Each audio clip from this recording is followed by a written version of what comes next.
Maoist రహిత తెలంగాణగా తెలంగాణ రాష్ట్రం ఏర్పడినట్లు Telangana DGP Shivadhar Reddy ప్రకటించారు. మావోయిస్టు రహిత తెలంగాణ. ఈ మధ్యకాలంలో మనం చూస్తే కొన్ని రాష్ట్రాలు లైక్ మధ్యప్రదేశ్ అండ్ మహారాష్ట్ర, తర్వాత ఐ థింక్ ఒడిస్సా, ఇటువంటి రాష్ట్రాలు ప్రకటించాయి. మావోయిస్టు రహిత మధ్యప్రదేశ్, మావోయిస్టు రహిత ఒడిస్సా ఇట్లా. ఇక ఇప్పుడు మిగిలింది ఛత్తీస్‌గఢ్ మాత్రమే. ఛత్తీస్‌గఢ్ కూడా బహుశా త్వరలోనే మావోయిస్టు రహిత ఛత్తీస్‌గఢ్‌గా ప్రకటించే అవకాశాలున్నాయి. ఇంకా బస్తర్‌లో అక్కడక్కడ కొంతమంది ఉన్నారని సమాచారం ఉన్నందున వాళ్ళు కూడా లొంగిపోతే బహుశా మొత్తం మావోయిస్టు రహిత ఛత్తీస్‌గఢ్‌గా ఆ రాష్ట్ర ప్రభుత్వం కూడా ప్రకటించే అవకాశాలున్నాయి. సో, ఇక మావోయిస్టు రహిత భారత్ అనే ప్రకటన కూడా కేంద్ర హోంమంత్రి అమిత్ షా ప్రకటించే రోజు బహుశా ఎంతో దూరంలో లేకపోవచ్చు. మావోయిస్టు పార్టీ అగ్రనాయకులు దేవ్జీ, మళ్ళా రాజిరెడ్డి, ఇప్పుడే చొక్కారావు ఇటువంటి వాళ్ళంతా తెలంగాణ డీజీపీ శివధర్ రెడ్డి ముందు, తెలంగాణ ప్రభుత్వం ముందు వాళ్ళు లొంగిపోయారు. ఆ తర్వాత ఆ పార్టీకి చెందిన సీనియర్ మోస్ట్ నాయకుడు, అంటే ఆ పార్టీకి అగ్రనాయకుడు, 70 ఏళ్లకు పైగా ఉన్న, దాదాపు 72-75 ఇయర్స్ ఉన్న ముప్పాళ్ళ లక్ష్మారావు అలియాస్ గణపతి, ఆయన తీవ్ర అనారోగ్యంతో బాధపడుతున్నట్టుగా, ఆయన నడవలేని పరిస్థితిలో ఉన్నట్టుగా పోలీసులకు, ఇంటెలిజెన్స్ వర్గాలకు సమాచారం అందింది. అండ్ ఆయన ఎక్కడున్నారో కూడా లొకేషన్ కూడా ట్రేస్ చేశారు. ఆయన గడిచిన కొన్నేళ్లుగా నేపాల్లో ఉన్నట్లు, అక్కడ చికిత్స తీసుకుంటున్నట్టుగా, అక్కడే ఆయన తలదాచుకున్నట్లుగా తెలంగాణ పోలీసు వర్గాలు చెప్తున్నాయి.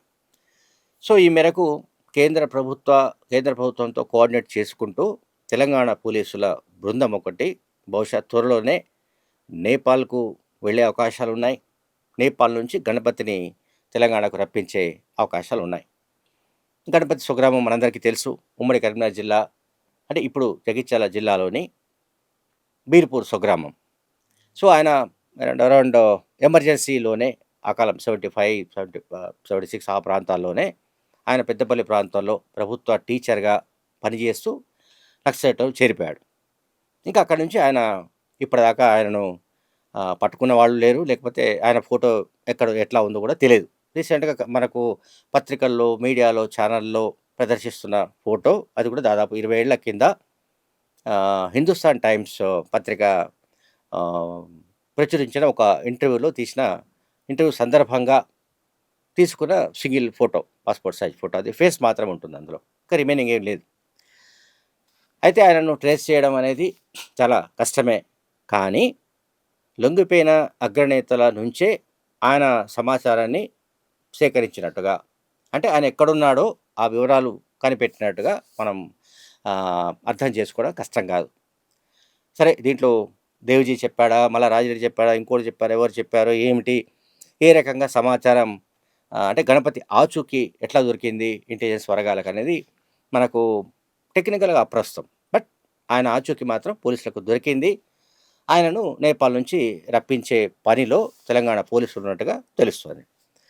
And Telangana special intelligence bureau SIB డీఐజీగా ఉన్న సుమతి కానీ, అట్లాగే డీజీపీ శివధర్ రెడ్డి కానీ, అలాగే కేంద్ర ప్రభుత్వ సంస్థలు కానీ, కేంద్ర హోంమంత్రిత్వ శాఖ కానీ, వీళ్ళంతా సమన్వయంతో పనిచేసిన తర్వాతే ఈ రకమైన సక్సెస్ సాధించినట్టుగా కూడా చెప్తున్నారు, ఢిల్లీ వర్గాలు చెప్తున్నాయి. మరి ముఖ్యంగా తెలంగాణ స్పెషల్ ఇంటెలిజెన్స్ బ్యూరో అంటే ఎస్ఐబి చేసిన ప్రయత్నాలను వాళ్ళు కేంద్ర ప్రభుత్వం ప్రశంసిస్తోంది.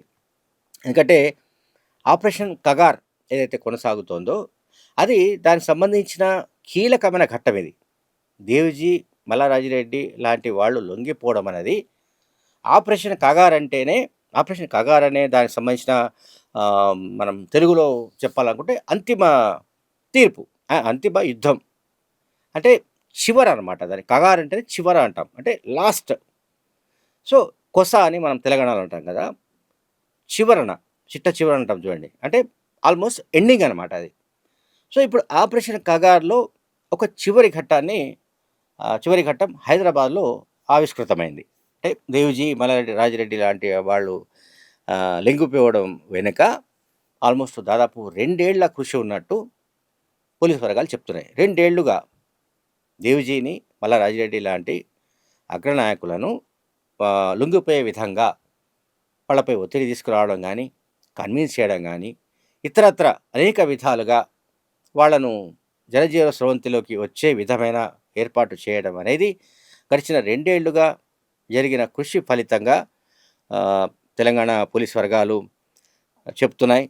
అట్లాగే ఒక సీనియర్ పోలీస్ అధికారి మాట్లాడుతూ, ఇదొక సుదీర్ఘమైన ప్రణాళిక. మేము దాన్ని ఎంతో పకడ్బందీగా అమలు చేస్తూ వచ్చాము. మావోయిస్టు నాయకులకు నమ్మకం కలిగించాము. అంటే దొరికితే చంపేస్తారేమో అనే అభిప్రాయం కానీ, అటువంటి భావన కానీ ఏదైతే మావోయిస్టు పార్టీ నాయకుల్లో ఉంటుందో దాన్ని ముందుగా తొలగించడానికి మేము ప్రయత్నించాము. ఆ ప్రయత్నంలో మేము సక్సెస్ అయ్యాము. తర్వాత అట్లాగే ఎంతోమంది పోలీస్ అధికారులు వివిధ స్థాయిల్లో ఉన్న వాళ్ళందరూ కూడా సమిష్టిగా పనిచేసి, కోఆర్డినేషన్తో పనిచేసి ఈ విజయానికి కారణమయ్యారని కూడా ఆ సీనియర్ అధికారి మీడియాకు తెలిపారు. అంటే ఇక్కడ మనం గమనించాల్సింది అంటే 2024లో ముఖ్యమంత్రి రేవంత్ రెడ్డి ఒక విషయం చెప్పారు. అంటే పోలీసులను ఆయన చెప్పింది ఏంటంటే, రాష్ట్రంలో ఎట్టి పరిస్థితుల్లో రక్తపాతం అనేది ఉండరాదు అని చెప్పాడు ఆయన. రక్తపాతం ఇన్ ద సెన్స్ మనం ఛత్తీస్గఢ్లో లేకపోతే మహారాష్ట్రలో మిగతా చోట్ల మనం చూస్తూనే వచ్చాం. మావోయిస్టు పార్టీకి సంబంధించిన అంబుష్ కావచ్చు, అటాక్స్ కావచ్చు, లేకుంటే ఆ అటాక్స్లో పోలీసులు జవాన్లు వాళ్ళు చనిపోవడం, లేకుంటే పోలీసులు భద్రతా దళాల ఎన్కౌంటర్లలో భారీగా మావోయిస్టులు చనిపోవడం, ఇటువంటి ఘటనలన్నీ మనం చూసాం వేరే రాష్ట్రాల్లో. అయితే తెలంగాణలో అటువంటి ఘటనలు జరగడానికి వీల్లేదని, ఎట్టి పరిస్థితులు రక్తపాతం అనేది జరగడానికి వీల్లేదని ముఖ్యమంత్రి రేవంత్ రెడ్డి చాలా స్పష్టంగా డీజీపీ శివధర్ రెడ్డిని అండ్ మిగతా ఇంటెలిజెన్స్ అధికారులను కూడా ఆదేశించిన కారణంగానే తెలంగాణలో ఇప్పటిదాకా ఎన్కౌంటర్ జరగకపోవడం, అలాగే ఆ పార్టీకి సంబంధించిన మావోయిస్ట్ పార్టీకి సంబంధించిన టాప్ క్యాడర్ ఇక్కడే లొంగిపోయే విధమైన అరేంజ్మెంట్ జరగడం అనేది ఇదొక కీలకమైన ఘట్టంగానే భావించాలి. అంటే ప్రతి రాష్ట్రం కూడా పోటీ పడుతోంది. మహారాష్ట్ర, మధ్యప్రదేశ్, లేకపోతే వెస్ట్ బెంగాల్, లేదా బీహార్, జార్ఖండ్, ఈ రాష్ట్రాలన్నీ కూడా అక్కడ నాయకులు మా దగ్గర లొంగిపోయారు అనే క్రెడిట్ తీసుకోవడానికి వాళ్ళు పోటీ పడుతున్నారు. అంటే మా దగ్గర ఈ రకమైన ప్యాకేజ్ ఉంది, మా దగ్గర ఈ రకమైన సహాయ పునరావాస ప్యాకేజ్ ఉంది, మా దగ్గర ఈ రకమైన సౌకర్యాలు కల్పిస్తాము. ఈ సౌకర్యాల కల్పన, పునరావాస ప్యాకేజీల విషయంలో కూడా మిగతా రాష్ట్రాలన్నీ చాలా ఏమంటాం పోటీ పడుతున్నాయి గడిచిన కొన్ని నెలలుగా. మరి ముఖ్యంగా దేవ్జీ కోసం. అంటే ఆ పార్టీ సెక్రటరీ బసవరాజు 2025 మే 22న ఎన్కౌంటర్ తర్వాత, అట్లాగే నవంబర్ 18న హిడ్మా ఎన్కౌంటర్ తర్వాత దేవ్జీ, మల్లా రాజిరెడ్డి, మరికొంతమంది ఎవరైతే అగ్రనాయకులు మిగిలి ఉన్నారో వీళ్ళు కూడా ఎన్కౌంటర్కి గురవుతారు అనే ఒక ప్రచారం జరుగుతూ వచ్చింది. కనుక వీళ్లను లొంగుబాటు ప్రక్రియలో వచ్చే విధమైన వెసులుబాటు కల్పించడానికి రాష్ట్ర ప్రభుత్వం, ముఖ్యమంత్రి రేవంత్ రెడ్డి, అలాగే పోలీసు ఉన్నతాధికారులు, స్పెషల్ ఇంటెలిజెన్స్ బ్యూరో ఉన్నతాధికారులు వాళ్ళు గడిచిన 2-3 ఏళ్ళుగా, 2 ఏళ్ళుగా పక్కాగా 2024 నుంచి తీవ్రంగా ప్రయత్నించి అందులో వాళ్ళు సక్సెస్ అయినట్టుగా మనకు కనిపిస్తోంది. అలాగే మార్చి 31 డెడ్లైన్ మనందరికీ తెలుసు.